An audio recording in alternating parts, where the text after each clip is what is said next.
bagi kita yang diberi kesempatan oleh Allah untuk menunaikan ibadah haji, yang pertama, yang utama adalah bertaubat kepada Allah.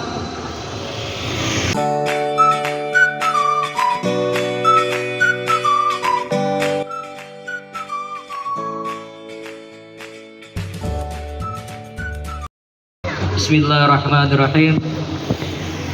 Assalamualaikum warahmatullahi wabarakatuh. Waalaikumsalam warahmatullahi wabarakatuh. Alhamdulillahi nahmaduhu wa nasta'inuhu wa nastaghfiruh wa na'udzu billahi min syururi anfusina wa min sayyiati a'malina. May yahdihillahu fala mudhillalah wa may yudlil fala hadiyalah. Asyhadu an la ilaha illallah wahdahu la syarikalah wa asyhadu anna sayyidana Muhammadan abduhu wa rasuluh la nabiyya ba'da. Wa ala alihi wa sahbihi wa mawalah. Qala Allah Ta'ala, walillahi 'alan nasi hajjul baiti man istata'a ilaihi sabila wa man kafara fa innallaha ghaniyyun 'anil 'alamin.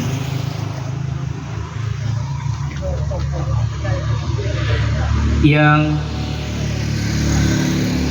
saya takzimi keluarga besar dari almarhum Bapak M. Nasir Daeng Majepu, para jamaah wali mutasyafar lil haj Desa Kaposang, yang saya hormati Kepala Desa, sahabat kami waktu di SMA Negeri kemarin,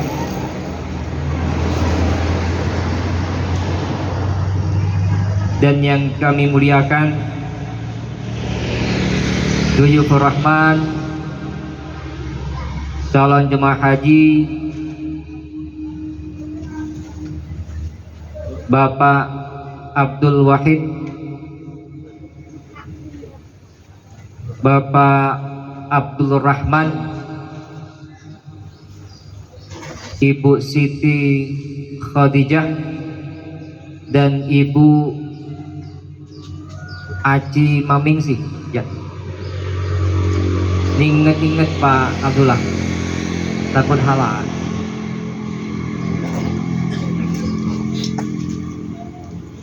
Yang paling utama, marilah kita memanjatkan puji dan syukur kehadirat Allah Subhanahu wa Ta'ala atas limpahan rahmat, kesehatan, dan kesempatan bagi kita semua, sehingga pada kesempatan yang penuh keberkahan ini kita masih dapat bersilaturahim, memenuhi undangan dari keluarga besar Bapak M. Nasir Daeng Majepu ini. Sholawat dan salam tak lupa pula disampaikan kepada Nabi kita Muhammad Sallallahu Alaihi Wasallam, pamungkas para nabi dan rasul, yang telah memberikan keteladanan dalam hidup dengan peradaban yang tinggi serta selalu dalam keadaan takwa kepada Allah, dan syafaatnya senantiasa kita harapkan di yaumil qiyamah. Amin ya rabbal alamin. Bapak Ibu yang kami muliakan, kami berada di sini tentunya tidak lepas dari permintaan dari keluarga besar Bapak M. Nasir. Sebenarnya kami berat untuk menerima amanah ini, karena hari ini merupakan hari yang perdana, hari yang pertama kami untuk membersamai jemaah untuk bersilaturahim. Jadi sebelum-belumnya itu kami belum pernah, Pak Abdul Wahid. Terkadang kami sering menolak. Bukan sering, Pak, kebanyakan menolak untuk menyampaikan ini. Tetapi karena yang meminta, yang kami anggap sebagai keluarga dari kami. Kenapa kami katakan sebagai keluarga? Karena pada saat kami berada di Palembang bersama-sama di IAIN Raden Fatah kemarin, Bapak Abdul Wahid bersama-sama dengan kami, Ibu Siti Nurhayati satu kelas dengan kami selama 4 tahun. Kemudian Bapak Abdul Rahman sama-sama di IAIN Raden Fatah. Itulah yang menjadi dasar kami untuk tidak mampu menolak dari permintaan Sohibul Hajat. Jadi ini merupakan hari yang pertama kami membersamai calon jemaah haji pada saat Wali Mutsafaril Haji. Bapak Ibu yang kami hormati, ibadah haji merupakan ibadah yang istimewa bagi kita semua. Ibadah yang senantiasa selalu diimpikan oleh setiap muslim. Tidak ada yang tidak menginginkan untuk berangkat ke tanah suci, tidak ada. Semuanya pasti berkeinginan untuk beribadah di 2 kota suci, di 2 kota suci Haramain, di Madinah Al-Munawwarah, di Mekah Al-Mukarramah. Tidak ada yang mengelak untuk itu. Semuanya berkeinginan. Tinggal waktu yang akan menjawab kapan akan kita melakukan untuk ibadah haji.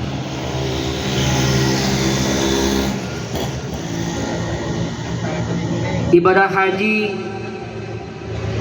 yang kita anggap sebagai ibadah yang sangat istimewa sudah barang tentu memerlukan persiapan. Kenapa perlu persiapan? Karena hal yang istimewa. Bapak Ibu, pada saat menunggu kelahiran anak yang sekian lama dinantikan, pas ada tanda-tanda akan melahirkan, tentu persiapannya cukup luar biasa. Pada saat Bapak Ibu akan menerima calon menantu, tamu istimewa, keluarga istimewa, perlu persiapan yang cukup matang, sehingga prosesnya itu dari awal sampai akhir berjalan dengan baik. Sama halnya dengan pelaksanaan ibadah haji. Ibadah haji tidak hanya dibekali dengan materi, uang, tetapi ada yang paling penting dari itu semua, bahwa persiapan yang perlu kita lakukan adalah persiapan ilmu manasik. Kenapa? Karena ilmu manasik inilah yang akan menggiring kita agar ibadah kita sesuai dengan syar'i dan memiliki dampak kepada sikap dan pola pikir kita. Jadi ibadah haji harus memiliki dampak. Perilaku kita, lisan kita harus memiliki dampak. Jadi kewajiban melaksanakan ibadah haji ini tidak hanya serta-merta yang memiliki uang, tidak. Tetapi bagaimana orang memiliki kemauan, niat yang kuat untuk melaksanakan ibadah haji. Banyak yang memiliki harta, banyak memiliki uang, banyak yang memiliki kebun, tetapi belum ada keinginan untuk mendaftar ibadah haji maupun umroh. Maka ibadah haji merupakan suatu kewajiban bagi umat manusia terhadap Allah. dalam Al-Quran surah Ali Imran 97 yang kami bacakan di awal tadi. A'udzubillahi minasyaitonirrajim. Walillahi 'alan nasi hajjul baiti man istata'a ilaihi sabila wa man kafara fa innallaha ghaniyyun 'anil 'alamin. Mengerjakan haji adalah kewajiban manusia terhadap Allah Subhanahu wa taala.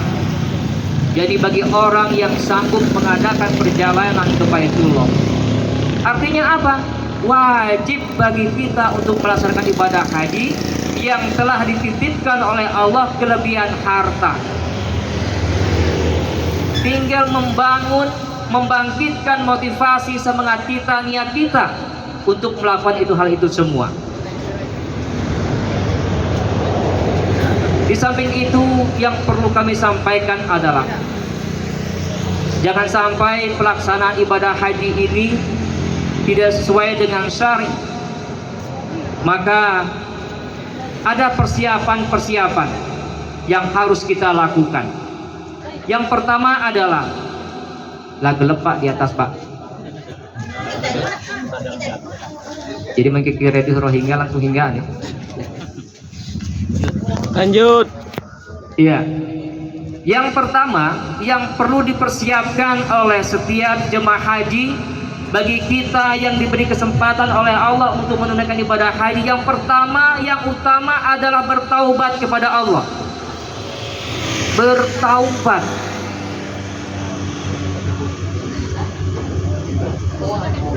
Bertaubat di sini sangat perlu, memperbaharui taubat sangat dibutuhkan sebelum berangkat ibadah haji. Kenapa dikatakan taubat merupakan fondasi dasar untuk melaksanakan ibadah haji?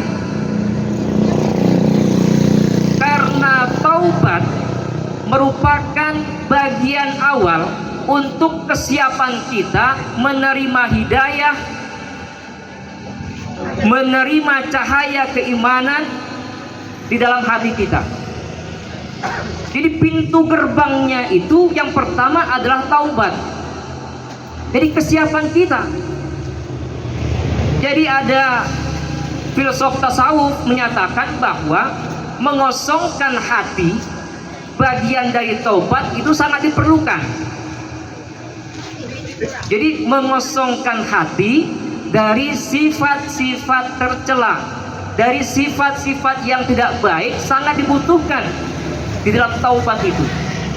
Kenapa dikatakan mengosongkan hati? Karena seperti kita membuat kopi yang warnanya hitam, tetapi kita berkeinginan untuk mencampurkan air agar menjadi warna putih, sebanyak mungkin kita mengisi air putih, tetap warnanya tidak seputih jernih.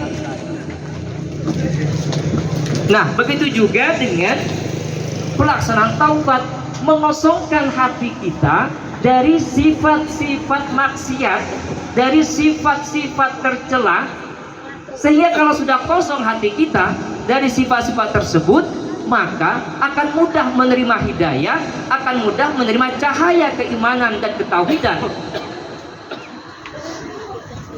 Nah, seperti buat kopi tadi. Jadi air kopi tadi dan setelah dipakai, kita buang kopinya, kemudian kita cuci, baru isi kembali dengan air putih bersih jernih. Begitulah dengan taubat. Jadi kalau kita ingin berangkat menunaikan ibadah haji, yang pertama tadi taubat. Taubat Bapak. Diiringi dengan sholat taubat, penyesalan terhadap apa yang kita lakukan. Sehingga dari taubatnya tadi, senantiasa kita harus berzikir, beringat kepada Allah. Zikir kan ingat artinya. Ingat kepada Allah, pengakuan terhadap Allah. Subhanallah, mengatakan Allah yang paling suci, bukan diri kita yang suci. Mengatakan Allah yang paling suci, bukan kita yang paling alim. Jadi pengakuan zikirnya tadi bukan hanya sebatas zikir subhanallah, walhamdulillah, wala ilaha illallah, wallahu akbar. Bukan seperti itu. Tetapi bagaimana kita merasakan, menarik dari ucapan zikir tadi meresap dalam hati kita. Zikir subhanallah, maha suci Allah, pengakuan terhadap Allah bahwa kita ini banyak dosa, banyak kesalahan yang kita lakukan kepada bapak, orang tua kita, kepada suami kita, kepada istri kita, kepada anak kita, kepada tetangga kita, kepada siapapun ada kesalahan yang kita lakukan. Maka perlu banyak berzikir. Yang kedua, istighfar. Banyak melakukan ucapan istighfar itu bagian dari memohon ampun kepada Allah. Sehingga segala macam persoalan, segala macam kesulitan akan dibukakan oleh Allah, pintu yang tidak disangka-sangka. Bapak Ibu tidak menyangka, tidak menyadari istighfar itu kekuatannya luar biasa. Astaghfirullahalazim, memohon ampun kepada Allah atas kesalahan yang kita lakukan. Bagi yang rezekinya seret, rezekinya mampet, usahanya macet, kebunnya tidak maksimal, banyak-banyak istighfar. Seandainya terjadi di tanah haram kepada calon jemaah haji, banyak kendala-kendala yang kita jumpai, langsung ingat kepada Allah untuk istighfar. Karena bisa jadi dari apa yang kita alami merupakan bagian dari apa yang kita lakukan sebelum berangkat haji. Mulut kita, hati kita berprasangka yang tidak baik kepada orang lain, lisan kita membuat orang lain tidak nyaman mendengarkannya, maka istighfar pintu taubat yang harus kita lakukan. Kita terkadang tidak menyadari Bapak Ibu kekuatan istighfar itu seperti apa. Tapi istighfar bagi Allah membukakan pintu yang tidak disangka-sangka, pintu atau jalan keluar yang diberikan Allah. Di tanah haram Bapak Ibu, jangan lupa, seandainya terjadi apapun pada diri kita, cepat-cepat ingat kepada Allah, istighfar, ingat akan kesalahan kita yang kita lakukan. Sehingga demikian makhraja akan diberikan oleh Allah. Di samping itu, bersolawat. Jadi pertama tadi zikir, istighfar, bersolawat. Bersolawat kepada Nabi agar syafaatnya senantiasa menyertai kita. Bersolawat itu tidak hanya di waktu-waktu tertentu Bapak Ibu. Bersolawat tadi, Allahumma sholli wa sallim ala sayyidina Muhammad wa ala sayyidina Muhammad, sambil bawa mobil, sambil bawa motor, bersolawat Pak. Terkadang di syafaat yang Nabi berikan kepada kita, awalnya akan terjadi segala sesuatu di depan kita, tapi karena sholawat tadi, kekuatan sholawat tadi, kita bisa dihindari. Jadi itu yang pertama Bapak Ibu, persiapan yang harus kita lakukan. Bertaubat kepada Allah, diyakini atau tidak diyakini, menerima atau tidak menerima, kita banyak kesalahan yang dilakukan. Baik kesalahan yang dilakukan kepada orang tua kita, kepada suami kita, kepada istri kita, kepada siapapun. Mari kita bertaubat kepada Allah. Mudah-mudahan pengampunan akan diberikan oleh Allah Subhanahu wa Ta'ala. Yang kedua, persiapan yang dilakukan oleh calon jemaah haji, kita menyadari, meyakini bahwa kita menjadi orang-orang pilihan, menjadi orang-orang yang terbaik di mata Allah, sehingga kita dipanggil oleh Nabi Ibrahim. Nabi Ibrahim memanggil kita, meyakini kita menjadi orang yang terbaik, menjadi orang pilihan yang dipanggil oleh Nabi Ibrahim sehingga dapat melaksanakan ibadah haji. Ada suatu cerita bahwa Allah memerintahkan Nabi Ibrahim untuk menyeru kepada umat manusia, menyuruh, memanggil umat manusia untuk hadir di Makkah, hadir di Makkah. Nabi Ibrahim diperintahkan oleh Allah, Ibrahim, panggil tuh umat manusia untuk berangkat ke Mekah, orang berangkat ke Mekah untuk menunaikan ibadah haji.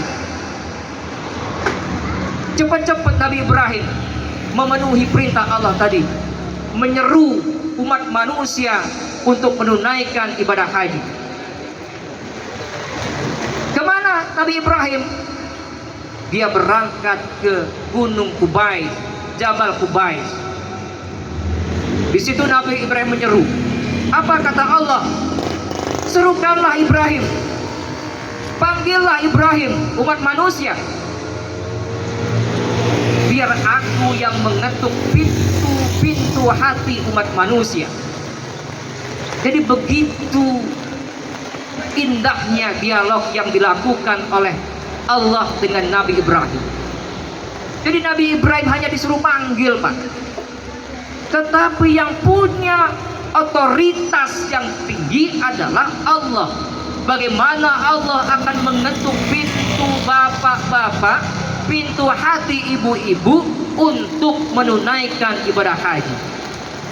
Maka wajar, walaupun memiliki segala sesuatu yang di rumah, tetapi belum ada keinginan untuk menunaikan ibadah haji, bisa jadi pintu-pintu hati kita belum diketuk oleh Allah Subhanahu wa Ta'ala. Oleh karena itu, perlu kami sampaikan di sini adalah, kalau kita diundang oleh Allah, kita diundang nih, sama seperti bapak-bapak, ibu-ibu, saya diundang ke rumah keluarga besar Pak Nasir, tentu harus memiliki etika, adab, sopan santun. Begitu juga kita melaksanakan ibadah haji, karena kita dipanggil oleh Allah. Allah yang manggil Bapak Ibu, bukan Iskandar yang manggil, bukan Pak Kades yang manggil, tapi Allah yang manggil. Kita dipanggil Pak Kades saja, kadang-kadang sudah pakai baju kemeja, tidak lagi pakai sendal. Dipanggil Pak Bupati, Pak Kades menghadap, siap Pak, siap Pak. Persiapan luar biasa itu, sepatu mengkilat, disemir, ya Pak Kades. Sama dengan Pak abang kami Abdul Wahid, Pak Abdul, Pak Wahid menghadap Pak Kanwil, sepatu dakwah disemir hari ini. Baju kurang rapi, dirapikan lagi, nyuruh orang rumah kan, dek gosok baju itu, cari baju yang paling nyaman dipakai. Itu Pak, ini Allah yang manggil Pak.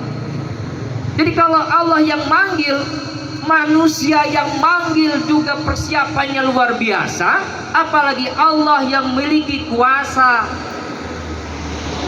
Rahman Rahim kepada kita tidak maksimal. Nah, di situ dipertanyakan. Maka mari kita berupaya menata sikap, menata adab, baik itu zahir maupun batin. Zahir yang terlihat sikap kita. Sikap kita seperti apa? Waktu di Masjidil Haram, perilaku kita harus kita jaga. Jangan sampai melanggar larangan-larangan ihram. Batin kita, hati kita yang kita tata. Hati kita yang kita tata. Bukan nata. Ya Pak? Menata hati, bukan nata pasar. Ya, nata pasar. Nih gamis untuk mak aku, ini surban jubah untuk ayah aku. Kelak Pak, tapi tata hati kita dulu. Menata hati. Jadi kalau kita sudah menata hati, sikap, adab kita, maka kita akan memiliki etika sopan santun layaknya seorang tamu di rumah orang. Begitu juga dengan di Mekah. Jadi kita sudah memiliki adab yang baik. Jadi itu yang kedua. Pertama tadi bertaubat. Yang kedua, apa tadi Bapak Ibu? Yang kedua, meyakini dan menyadari bahwa kita menjadi orang-orang pilihan yang Nabi Ibrahim panggil untuk melaksanakan ibadah haji.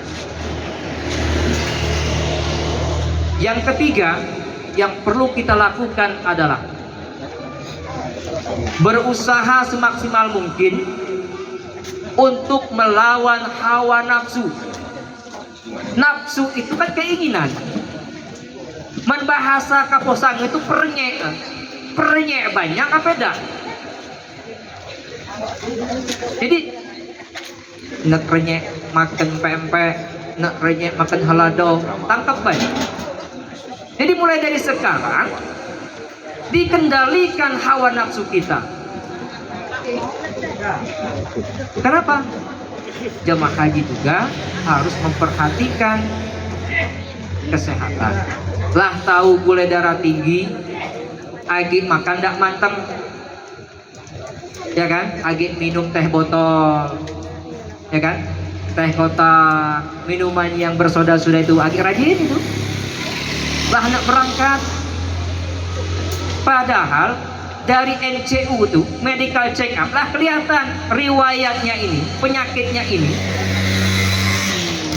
Lah tahu riwayat seperti itu Bapak Ibu, mari nafsu kita yang kira-kira itu, yang tidak pas itu kita kendalikan,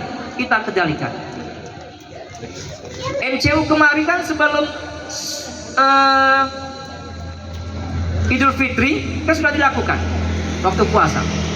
Nah waktu Lebaran ketemu barang itu yang di atas meja.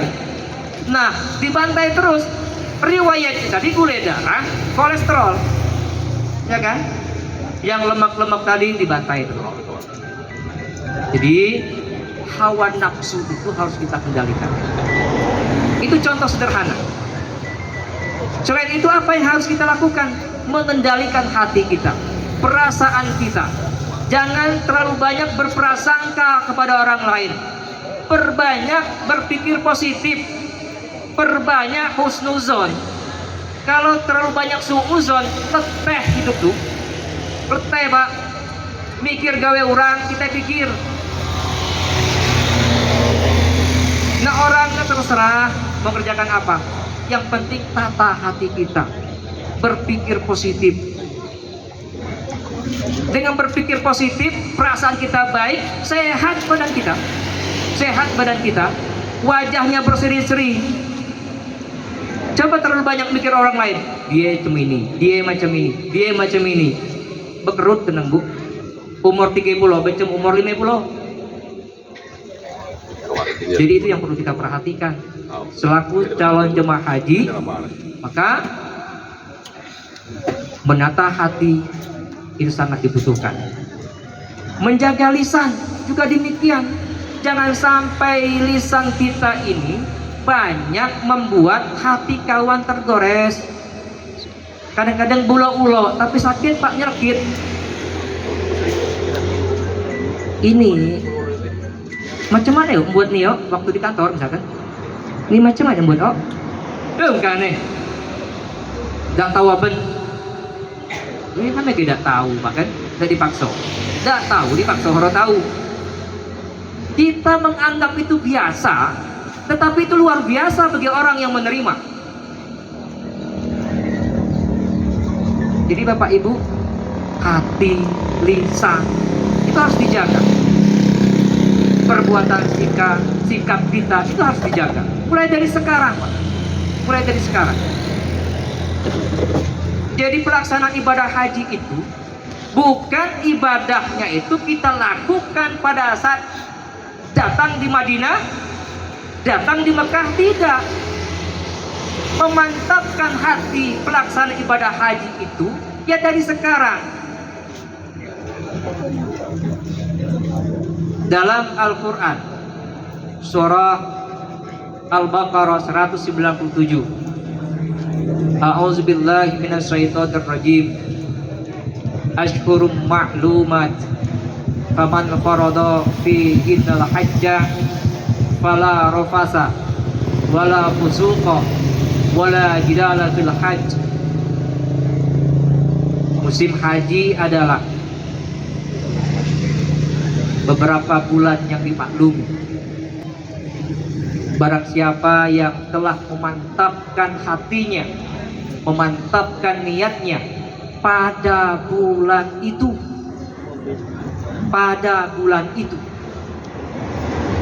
untuk mengerjakan haji, maka tidak boleh rafat, berbuat fasik, dan berbantah-bantahan. 3 Pak, tidak boleh. Hal ini akan terkait dengan kemakruran haji kita. Rafat, fasik, jidal, berbantah-bantahan.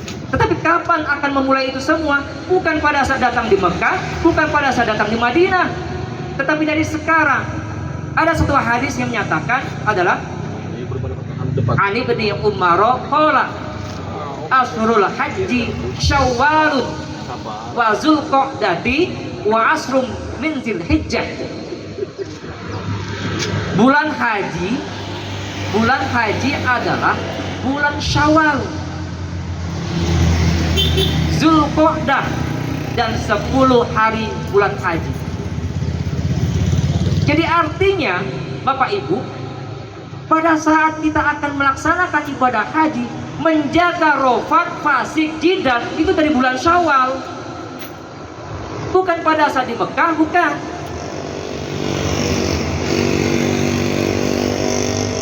Jadi bulan haji adalah bulan Syawal, Zulqa'dah, dan 10 hari bulan haji.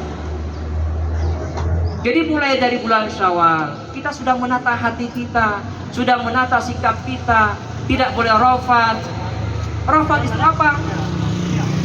Fasik itu apa? Jidal itu apa? Rafat itulah ungkapan yang bisa menimbulkan birahi kita, syahwat kita, berhubungan badan, itu rafat. Jadi dari sekarang bulan Syawal Bapak Ibu, itu harus dijaga. Sikap kita dengan kawan-kawan dijaga. Jadi bahasa yang kira mengandung hal-hal yang bisa membangkitkan gairah, jangan sampai kita lakukan. Karena sudah terhitung dari bulan Syawal, bulan haji tadi, bulan yang dimaklumi oleh Allah. 3 tadi Pak, Syawal, Zulqa'dah, 10 hari bulan haji. Fasik, apa itu fasik? Dengan penuh kesadaran, labbaik Allahumma labbaik, Labbaik Allahumma labbaik labbaik, la syarika laka labbaik, labbaik la syarika laka labbaik, innal hamda innal hamda wan ni'mata wan ni'mata laka wal mulk laka wal mulk la syarika lak. la syarika lak. Allahumma Allahumma sholli wa sallim ala sayyidina Muhammad salli wa sallim ala wa sayyidina ala ali sayyidina Muhammad. wa ala ali sayyidina Allahumma Allahumma inna nas'aluka ridhaka wal jannah inna nas'aluka ridha wa na'udzubika min sakhatika wan nar. wa na'udzu bika min Rabbana Rabbana atina atina fid dunya hasanah fid dunya wa fil akhirati hasanah wa fil akhirati wa qina azaban nar. adzaban nar. Wallahul muwaffiq ila aqdariq. Assalamualaikum warahmatullahi wabarakatuh. Waalaikumsalam warahmatullahi wabarakatuh. Thanks sudah nonton video AR Lentera. Jangan lupa dukung kami dengan klik subscribe and share.